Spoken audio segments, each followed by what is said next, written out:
நம்ம கையிலும் எலியிலும் வந்துட்டு நேராக போய் வந்து பார்த்தீங்கன்னா இப்போது அந்த கம்பெனியில் அதாவது அங்கே போயிட்டு வந்து பார்த்தீங்கன்னா இதுக்கெல்லாம் என்ன ப்ரொசீஜரு ஏது ப்ரொசீஜரு இதில் என்ன ஃபார்மாலிட்டிஸ் இருக்குது அதே மாதிரி வந்து பார்த்தீங்கன்னா எதனா ரூல்ஸ் அண்ட் ரெகுலேஷன் இருக்கா அப்படின்ற மாதிரி வந்து பார்த்தீங்கன்னா எல்லாத்தையுமே கேட்டாங்க.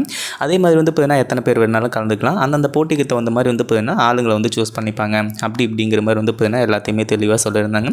இது எல்லாமே வந்து பார்த்தீங்கன்னா கேட்டுட்டு அங்கேருந்து கிளம்பலாம் அப்படின்னு நினைக்கும்போது சிவசங்கரி அங்கே மாஸ் என்ட்ரி கொடுக்குறாங்க. அதுவும் வந்து பார்த்தீங்கன்னா சிவசங்கரியும் இந்த ஒரு போட்டிக்கு வந்து ஸ்பான்சர் பண்ணியிருக்காங்க அப்படின்ற ஒரு விஷயம் நம்ம கயலுக்கும் எழிலுக்கும் தெரிய வருது.